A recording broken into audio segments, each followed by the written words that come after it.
നമ്മളിൽ നിന്നും 2025 എന്ന് പറയുന്ന വർഷം കഴിഞ്ഞു കടന്നു. ഒരു പുതിയ വർഷത്തിലാണ് നാം ഓരോരുത്തരും കാലെടുത്ത് വച്ചിരിക്കുന്നത്.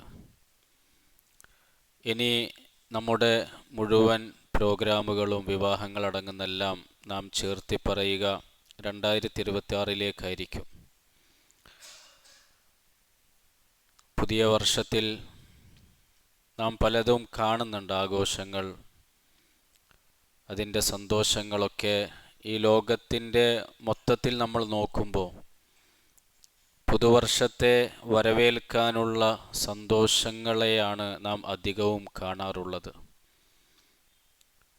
വളരെ ഗൗരവപരമായ ഒരു ചിന്ത ഈ ഒരു സന്ദർഭത്തിൽ നിങ്ങളുമായി പങ്കുവെക്കാൻ ആഗ്രഹിക്കുകയാണ്. നമ്മൾ കഴിഞ്ഞ കുറച്ച് ആഴ്ചകളായി തിന്മകളിൽ നിന്നും മാറി നിൽക്കാനുള്ള എളുപ്പമാകുന്ന സഹായകമാകുന്ന കാരണങ്ങളെക്കുറിച്ച് ചർച്ച ചെയ്യുന്നു. അതിൽ 8-ാമത് ഇബ്നു ഖയ്യിം റഹ്മഹുല്ല പറഞ്ഞ ഒരു കാരണം ഈ ഒരു സന്ദർഭത്തിൽ നാം ഓർത്തെടുക്കുന്നതും പരിശോധിക്കുന്നതും നല്ലതാണ് എന്ന് തോന്നുകയാണ്. മഹാനവറുകൾ 8-ാമതായി പറഞ്ഞൊരു കാരണം ഖസ്റുൽ അംൽ, ആഗ്രഹങ്ങൾ ചുരുക്കുക എന്നുള്ളതാണ്. ദുനിയാവിൻ്റെ ജീവിതത്തിൽ ഒരുപാട് കാലം നമ്മൾ ഈ ദുനിയാവിലുണ്ടാകുമെന്നുള്ള ചിന്ത നമ്മൾ മാറ്റിക്കളയണം. ഓരോ അടിമയും മനസ്സിലാക്കേണ്ടത് അവനിന്ന് ജീവിക്കുന്ന ഈ ലോകത്ത് നിന്നും പെട്ടെന്ന് തന്നെ നീങ്ങിപ്പോകും. ആഘോഷത്തോടുകൂടി സന്തോഷത്തോടുകൂടി വരവേൽക്കാനുള്ളതല്ല പുതിയ ദിവസങ്ങളും പുതിയ വർഷങ്ങളും എന്നുള്ളത്. എൻ്റെ പുതിയ വർഷം, എൻ്റെ പുതിയ ദിവസമെന്ന് പറയുന്നത് എന്നിൽ നിന്നും ഒരു 60 വയസ്സ് നിശ്ചയിക്കപ്പെട്ട ഒരു വ്യക്തിക്ക് 40 വയസ്സ് കഴിഞ്ഞിട്ടുണ്ടെങ്കിൽ ഇനി അള്ളാഹുവിലേക്ക് അടുക്കാൻ എത്തിച്ചേരാൻ 20 വർഷമേ ബാക്കിയുള്ളൂ. എന്ത് ചെയ്തു എന്നാണ് ചിന്തിക്കേണ്ടത്. ഓരോ അടിമയും മനസ്സിലാക്കണം, ഞാൻ ഈ ലോകത്ത് നിന്ന് പെട്ടെന്ന് തന്നെ നീങ്ങിപ്പോകേണ്ടവനാണ്. ഒരു പരിചയമില്ലാത്ത നാട്ടിലെത്തിയ ഒരു യാത്രക്കാരനെ പോലെയാണ് ഇബ്നു ഖയ്യിം റഹ്മഹുല്ല പറയാ. അവിടെ നിന്നും ആ യാത്രക്കാരനായ നമുക്ക് പെട്ടെന്ന് മടങ്ങേണ്ടതുണ്ട്, പോകേണ്ടതുണ്ട്. അല്ലെങ്കിൽ നമ്മുടെ ഉപമ ഒരു ദീർഘമായ യാത്ര ചെയ്യുന്ന ഒരു യാത്രക്കാരൻ വിശ്രമിക്കാൻ വേണ്ടി ഒരു മരത്തിൻ്റെ ചുവട്ടിലിരിക്കുന്നു. സുമ്മസാറ വതറക്കഹ, പിന്നെ ആ മരത്തിൻ്റെ തണൽ ഉപേക്ഷിച്ച് യാത്ര തുടരും. ആ വിശ്രമിക്കാൻ എടുക്കുന്ന സമയം മാത്രമാണ് ദുനിയാവിൻ്റെ ജീവിതം. ഒരാൾ തൻ്റെ ഈ ദുനിയാവിൻ്റെ ജീവിതം വളരെ കുറഞ്ഞ കാലമുള്ളൂ എന്ന് മനസ്സിലാക്കി കഴിഞ്ഞാൽ പിന്നീട് അവൻ്റെ യാത്രക്ക് ഭാരമാകുന്ന വസ്തുക്കളെ അവൻ ഉപേക്ഷിക്കും. കാരണം അത് യാത്രക്ക് ബുദ്ധിമുട്ടാകും. നേരെ മറിച്ച് യാത്രക്ക് ഉപകാരപ്പെടുന്ന ഒരുക്ക് സാധനങ്ങൾ അവൻ സൂക്ഷിക്കുകയും അവൻ ഏതൊരു സ്ഥലത്തേക്കാണ് എത്തേണ്ടത് ആ നാട്ടിലേക്ക് ഉപകാരമുള്ള വസ്തുക്കൾ അവൻ ധാരാളമായി കൊണ്ടുപോകും. അത് കൊണ്ടുപോകാൻ അവൻ ആഗ്രഹിക്കും, പരിശ്രമിക്കും. ഇബ്നു ഖയ്യിം റഹ്മഹുല്ല അത് പറഞ്ഞു നിർത്തുന്നത് ഇങ്ങനെയാണ്: ഫലൈസ ലിൽ അബ്ദി അൻഫഅ മിൻ ഖസ്റിൽ അമൽ. ആ യാത്രയിൽ അവൻ ഏറ്റവും ഉപകാരമുള്ളത് ദുനിയാവിനോടുള്ള വിരക്തിയാണ്. ഞാൻ എത്രയും പെട്ടെന്ന് ഈ ദുനിയാവിൽ നിന്നും യാത്രയാകേണ്ടവനാണ് എന്നുള്ള ചിന്തയാണ്. മനുഷ്യന് ഏറ്റവും ഉപദ്രവകരമാകുന്നത് ഈ യാത്രയിൽ മിനത്ത് തസ്വീഫ്, നാളെ നന്നാകാം, ഇപ്പോൾ 2018 ഇനിയൊരു പുതിയ ജീവിതം തുടങ്ങാം, ഇനിയൊരു അടുത്ത മാസം, അങ്ങനെ നീട്ടി കൊണ്ടുപോകുന്നൊരവസ്ഥ. വതൂലുൽ അമൽ, ഒരിക്കലും ജീവിതം അവസാനിക്കുന്നില്ല, ഇനിയും നമുക്ക് ജീവിതമുണ്ട് എന്നുള്ള ചിന്ത, ആ ഒരു സന്തോഷം. എന്താണ് സന്തോഷത്തിൻ്റെ പിറകിൽ? പുതിയൊരു വർഷം വന്നിരിക്കുന്നു, പുതിയൊരു ദിനങ്ങൾ വന്നിരിക്കുന്നു, അത് ഇനിയും സന്തോഷകരമാകണമെന്നുള്ള ചിന്ത. ഫുളൈൽ ഇബ്നു അയ്യാൽ റഹിമഹുല്ല ഒരു മനുഷ്യനോട് ചോദിക്കുന്നുണ്ട്, താങ്കൾക്ക് എത്ര വയസ്സായി? അദ്ദേഹം പറയുന്നുണ്ട് 60 വയസ്സായി. അപ്പം അദ്ദേഹം പറഞ്ഞു, താങ്കൾക്ക് 60 വയസ്സായോ? തസീറു ഇലാ റബ്ബിക് തൂഷികു അൻ തബ്ലുഗ്. അള്ളാഹുവിൻ്റെ അടുക്കിലേക്ക് എത്താൻ സമയമായല്ലോ. ഇനി കുറച്ച് ദിവസങ്ങൾ, വർഷങ്ങളല്ലേ ബാക്കിയുള്ളൂ. അള്ളാഹുവിൻ്റെ അടുക്കിലേക്ക് എത്താൻ സമയമായല്ലോ. പെട്ടെന്ന് ആ ഉണർത്തൽ കേട്ടപ്പോൾ അദ്ദേഹം ഇന്നാ ലില്ലാഹി വ ഇന്നാ ഇലൈഹി റാജിഊൻ എന്ന് പറഞ്ഞു. ഇന്നാ ലില്ലാഹി വ ഇന്നാ ഇലൈഹി റാജിഊൻ എന്ന് പറയുന്നത് ദുഃഖവാർത്തകൾ, അപകടങ്ങൾ ഉണ്ടാകുമ്പോഴാണ്. നമ്മൾ ഹാപ്പി ന്യൂ ഇയർ എന്ന് പറയുന്നതിന് പകരം 60 വയസ്സായി അല്ലെങ്കിൽ 2025 കഴിഞ്ഞു എന്ന് പറയുമ്പോൾ, കേൾക്കുമ്പോൾ ഇന്നാ ലില്ലാഹി വ ഇന്നാ ഇലൈഹി റാജിഊൻ എന്ന് പറയേണ്ടതാ. കാരണം നമ്മുടെ ആയുസ് കുറയുകയാണ്, മരണത്തിലേക്ക് നമ്മൾ അടുക്കുകയാണ്. ഇന്നാ ലില്ലാഹി പറയേണ്ട സമയമാണ്.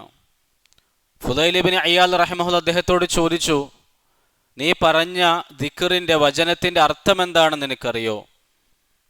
അദ്ദേഹം പറയുന്നുണ്ട്, എനിക്കറിയില്ല, താങ്കൾ വിശദീകരിച്ച് തരണം.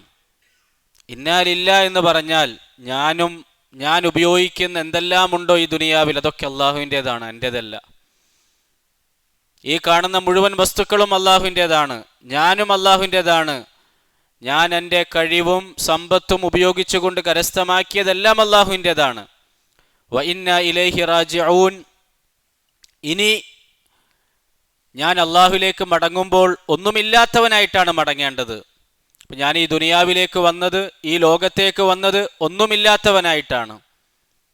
പിന്നീട് എനിക്ക് വന്നു ചേർന്നതാണ്, അത് അള്ളാഹു തന്നതാണ്. ഇനി ഞാൻ മടങ്ങേണ്ടതോ അള്ളാഹുവിലേക്കാണ്, ഒന്നുമില്ലാത്തവനായിട്ടാണ് മടങ്ങേണ്ടത്. എന്നിട്ട് അദ്ദേഹം പറഞ്ഞു, ഒരാൾ അള്ളാഹുവിൻ്റെ അടിമയാണ് എന്നും അള്ളാഹുവിലേക്ക് മടങ്ങേണ്ടവനാണ് എന്നും മനസ്സിലാക്കി കഴിഞ്ഞാൽ പിന്നെ അവൻ മനസ്സിലാക്കേണ്ടത് അള്ളാഹുവിൻ്റെ മുന്നിൽ അവൻ നിർത്തപ്പെടുമെന്നുള്ള കാര്യമാണ്.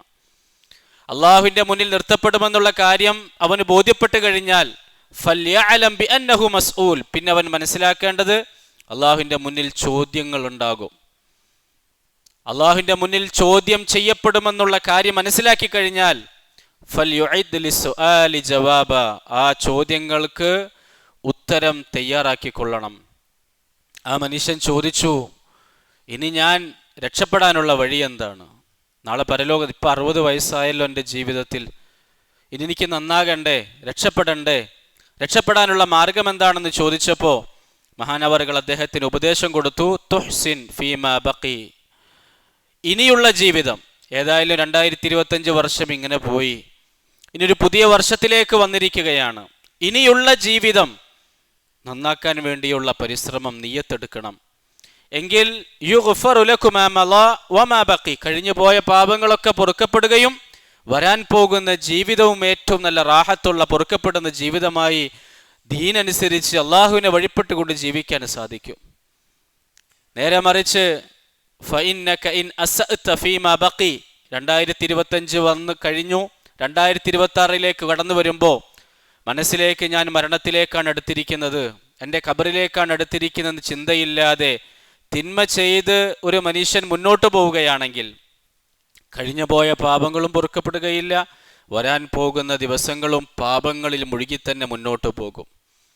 ഇബ്നു ഖയ്യിം റഹിമഹുല്ലാഹ് പറയുന്നത്, പാപങ്ങളിൽ നിന്ന് നിൽക്കാനുള്ള വളരെ പ്രധാനപ്പെട്ട ഒരു ചിന്ത എന്ന് പറയുന്നത് ഞാൻ ഈ ലോകത്ത് നിന്ന് പെട്ടെന്ന് നീങ്ങിപ്പോകേണ്ടവനാണ് എന്നുള്ള ചിന്തയാണ്. ബിശ്റുൽ ഹാഫി റഹിമഹുല്ലാഹ് അദ്ദേഹം ഒരാളെ കൂട്ടി ഇങ്ങനെ യാത്ര ചെയ്യാണ്.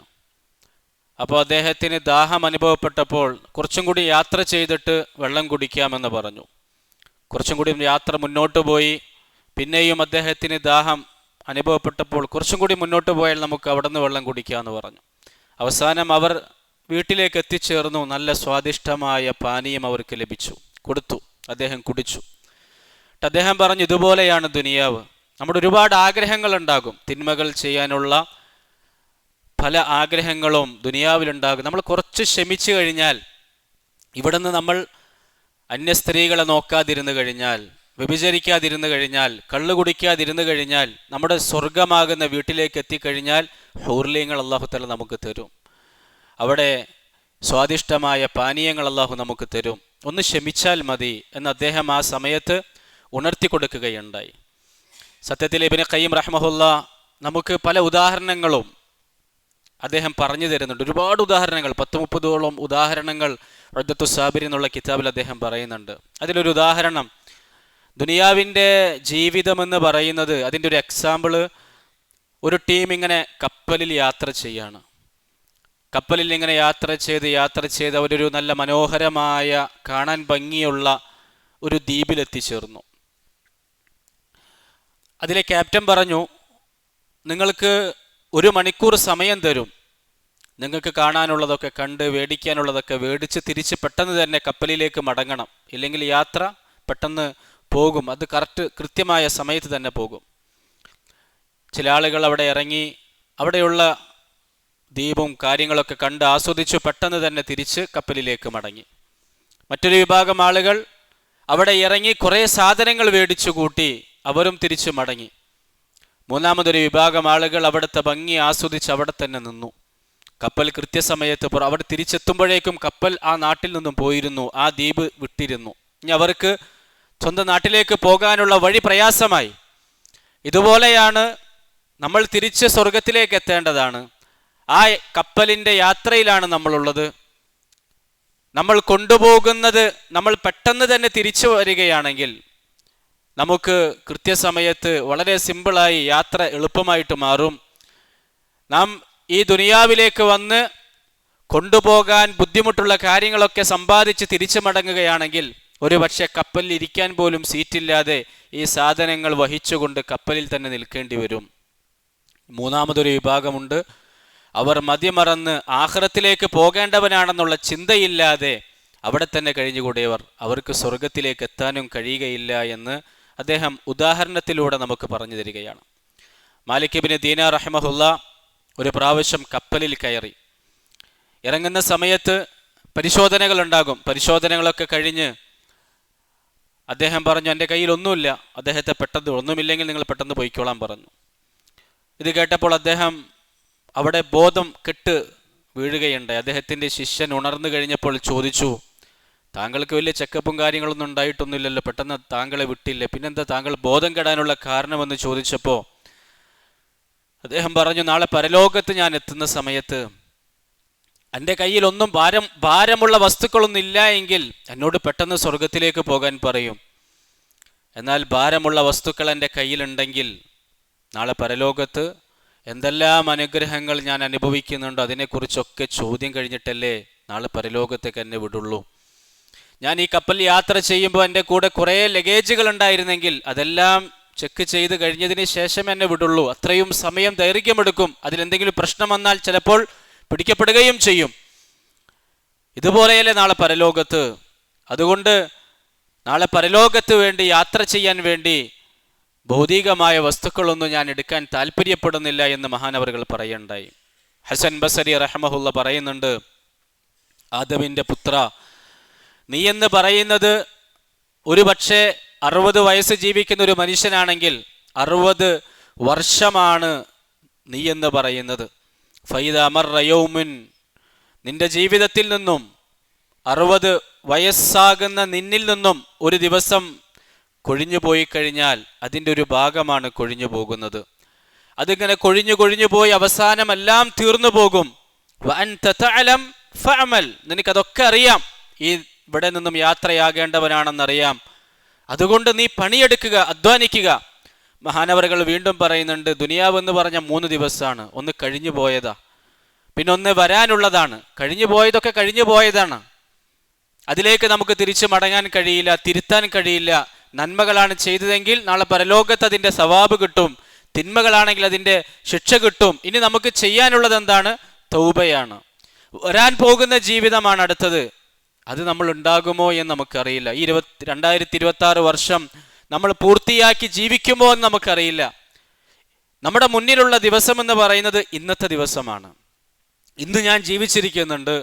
കഴിഞ്ഞുപോയ തെറ്റുകൾക്ക് തൗബ ചെയ്യാൻ എനിക്ക് സാധിക്കും, നന്നാകാനുള്ള നിയ്യത്തെടുക്കാൻ സാധിക്കും, സാലിഹായ അമലുകൾ ചെയ്യാൻ സാധിക്കും, 5 വക്തുകൾ ഇൻഷാ അല്ലാഹ് പള്ളിയിൽ വന്ന് ജമാഅത്തോടുകൂടി നിർവഹിക്കാൻ നിയ്യത്തെടുക്കാൻ സാധിക്കും, ചെയ്ത തെറ്റുകൾക്കൊക്കെ പരിഹാരം ചെയ്യാൻ സാധിക്കും. അത് ഇന്നത്തെ ദിവസത്തിലാണ് സാധിക്കുക. ബാക്കി 2 ദിവസങ്ങളൊന്നും, ഒന്ന് കഴിഞ്ഞുപോയതും മറ്റൊന്ന് ഉറപ്പില്ലാത്തതുമാണ്. അബ്ബാസി ഖിലാഫത്ത് കാലഘട്ടത്തിലെ വലിയൊരു സാഹിദ്, ഒരു ആലിമുണ്ടായിരുന്നു. അദ്ദേഹത്തെക്കുറിച്ച് വരുന്നുണ്ട് അസുഹുദുൽ കബീർ എന്നുള്ള കിതാബിൽ. ഇബ്രാഹിം ബിൻ ഈസ അൽ യഷ്കരി എന്നാണ് അദ്ദേഹത്തിൻ്റെ പേര്. അദ്ദേഹത്തോട് ചോദിക്കപ്പെട്ടു, കൈഫ അസ്ബഹത, പുതിയ പ്രഭാതം, പുതിയ വർഷം, എങ്ങനെ, താങ്കൾക്ക് എന്ത് തോന്നുന്നു, താങ്കൾക്ക് എന്ത് തോന്നുന്നു? അദ്ദേഹം പറഞ്ഞു, അസ്ബഹതു ഫി അജലിൽ മൻഖൂസ്, പുതിയ വർഷത്തിലേക്ക് പ്രവേശിച്ചു, പുതിയ ദിവസത്തിലേക്ക് ഞാൻ പ്രവേശിച്ചു. എൻ്റെ ആയുസ്സിൽ നിന്നും ഒരു ദിവസമാണ് കുറഞ്ഞിരിക്കുന്നത്, ഒരു വർഷമാണ് കുറഞ്ഞിരിക്കുന്നത്. എന്നാൽ വഅമലിൻ മഹ്ഫൂൽ, ഞാൻ കഴിഞ്ഞ വർഷം ചെയ്ത അമലുകളൊക്കെ റെക്കോർഡ് ചെയ്യപ്പെട്ടിരിക്കുകയാണ്. നന്മയാണെങ്കിൽ നന്മകൾ, തിന്മയാണെങ്കിൽ തിന്മകൾ എല്ലാം റെക്കോർഡ് ചെയ്യപ്പെട്ടിരിക്കുകയാണ്. മരണം എൻ്റെ പിരടിയുടെ ഭാഗത്ത് ഇങ്ങനെ പ്രതീക്ഷിച്ച് നിൽക്കുന്നുണ്ട്. ഖിയാമത്ത് നാൾ, മരണം കഴിഞ്ഞിട്ടുള്ള ജീവിതത്തിൽ വരാനുള്ള ഭയാനകമായ ദിവസമാണ്. വലാ നദ്രി മാ യഫ്അലുല്ലാഹു ബിനാ, എനിക്കറിയില്ല നാളെ പരലോകത്ത് അള്ളാഹു എന്നെ, എൻ്റെ പാപങ്ങൾ ശിക്ഷിച്ച് നരകത്തിലേക്ക് അയക്കുമോ, അതല്ല ഞാൻ ചെയ്ത നന്മകൾക്ക് സ്വർഗം തരുമോ എന്ന് എനിക്കറിയില്ല എന്ന് മഹാനവറുകൾ പറയുന്നുണ്ട്. മുഹമ്മദ് ബിൻ വാസിഅ റഹ്മഹുള്ളയോട് ഒരാൾ ചോദിക്കുന്നുണ്ട്, താങ്കൾ എങ്ങനെയാണ് പ്രഭാതത്തിലായത്? അദ്ദേഹം പറയുന്നുണ്ട്, ഒരു യാത്രക്കാരൻ, ആഖിറത്തിലേക്ക് യാത്ര ചെയ്യുന്ന ഒരാൾ, അവൻ യാത്ര ചെയ്തുകൊണ്ടിരിക്കുകയാണ്. ഓരോ ദിവസം കഴിയും തോറും ആഖിറത്തിലേക്ക് അടുക്കുകയാണ്. അവനെക്കുറിച്ച് എന്താണ് ചോദിക്കാനുള്ളത്? ഒരു ദിവസം കഴിഞ്ഞു കടന്നാൽ അവൻ മരണത്തിലേക്ക് അടുത്തു എന്നല്ലേ മനസ്സിലാക്കേണ്ടത്? മുഹമ്മദ് ബിൻ വാസിഅ റഹ്മഹുള്ളയുടെ ഒരു പതിവുണ്ടായിരുന്നു. ഉറങ്ങാൻ കിടക്കുന്ന സമയത്ത് തൻ്റെ ഭാര്യയോട്, മക്കളോട് അദ്ദേഹം പറയുമായിരുന്നു, അസ്തൗദിഅകുമുല്ലാഹ്, നമ്മൾ യാത്ര പോകുമ്പോൾ പറയുന്ന ദുആയാണ്, ഞാൻ യാത്ര ചോദിക്കുകയാണ്, അള്ളാഹു നിങ്ങളെ സംരക്ഷിക്കട്ടെ. ഒരു പക്ഷേ ഈ ഉറക്കം എൻ്റെ അവസാനത്തെ ഉറക്കമാകാം, നാളെ ഒരു പക്ഷേ എനിക്ക് എഴുന്നേക്കാൻ സാധിച്ചില്ലെന്ന് വരാം. യാത്ര ചോദിച്ച് കിടന്നുറങ്ങുന്ന മഹാനവറുകൾ, അദ്ദേഹത്തിൻ്റെ പതിവ് ഇതായിരുന്നു എന്ന് ചരിത്രത്തിൻ്റെ ഗ്രന്ഥങ്ങളിൽ കാണാൻ സാധിക്കും. നമ്മളെ ഏറ്റവും കൂടുതൽ സ്നേഹിക്കുന്ന നമ്മുടെ മുത്തുനബി മുഹമ്മദ് സല്ലല്ലാഹു അലൈഹി വസല്ലം നമുക്ക് നൽകുന്ന നല്ലൊരു ഉപദേശമുണ്ട്, കുൻ ഫി ദുനിയാ കഅന്നക ഗരീബ്, ദുനിയാവിൽ നീ എങ്ങനെയാണ് ജീവിക്കേണ്ടത്? ഒരു വിദേശിയെ പോലെ ജീവിക്കുക. വിദേശിയെ പോലെയല്ല നീ ജീവിക്കേണ്ടത്, മറിച്ച് ആബിറു സബീൽ, ഒരു യാത്ര. വിദേശി ഒരു പരലോകത്ത് അല്ലെങ്കിൽ ഒരു വിദേശ നാട്ടിലേക്ക് സഞ്ചരിക്കുന്നവൻ 1, 2, 3 ഒരു വർഷമൊക്കെ ചിലപ്പോൾ ജീവിച്ചെന്ന് വരും, താമസിച്ചെന്ന് വരും. എന്നാൽ യാത്രക്കാരൻ അങ്ങനെയല്ല, മണിക്കൂറുകളെ താമസിക്കുള്ളൂ, ചിലപ്പോൾ 1 ദിവസം 2 ദിവസമേ താമസിക്കുള്ളൂ. അതുപോലെയാണ് നീ ദുനിയാവിൽ താമസിക്കേണ്ടത് എന്ന് നബി സല്ലല്ലാഹു അലൈഹി വസല്ലം നമ്മളെ ഉപദേശിക്കുകയാണ്. ഒരുപാട് കാലം നമുക്കില്ല, വളരെ കുറഞ്ഞ കാലമാണ് നമുക്കുള്ളൂ. ഈ ലോകത്ത് നിന്ന് വിട പറയുമെന്നുള്ള കാര്യത്തിൽ യാതൊരു സംശയവും നമുക്കില്ല. കാരണം നമ്മുടെ പൂർവികന്മാരായ മഹാന്മാരെല്ലാവരും ഈ ലോകത്ത് നിന്ന് വിട പറഞ്ഞിട്ടുണ്ട്. നമ്മൾ ഈ യാഥാർത്ഥ്യം മനസ്സിലാക്കാതെ, ഈ യാഥാർത്ഥ്യം മനസ്സിലാക്കിയിട്ടില്ല എങ്കിൽ നമ്മുടെ ജീവിതത്തിൽ വരുന്ന അപകടങ്ങളാണ്. അള്ളാഹുവിനെ അനുസരിക്കുന്നത് തടസ്സമായി മാറും, നാളെ തൗബ ചെയ്യാന്നുള്ള ചിന്ത വരും, ദുനിയാവിനോടുള്ള ആഗ്രഹവും ആർത്തിയും വരും, അതിനു വേണ്ടിയിട്ടുള്ള തിന്മകൾ ജീവിതത്തിലുണ്ടാകും, ആഖിറത്തെ മറക്കും, ഹൃദയം കഠിനമായി തീരും. ഈ അപകടമുണ്ടായിക്കഴിഞ്ഞ് ഈ അപകടത്തിലൂടെ സഞ്ചരിച്ച് നാളെ പരലോകത്തിലെത്തുന്നവരെ കുറിച്ച് ഖുർആൻ പറയുന്നുണ്ട്, റുബമാ യവദ്ദുൽ ലദീന കഫറൂ ലൗ കാനൂ മുസ്ലിമീൻ.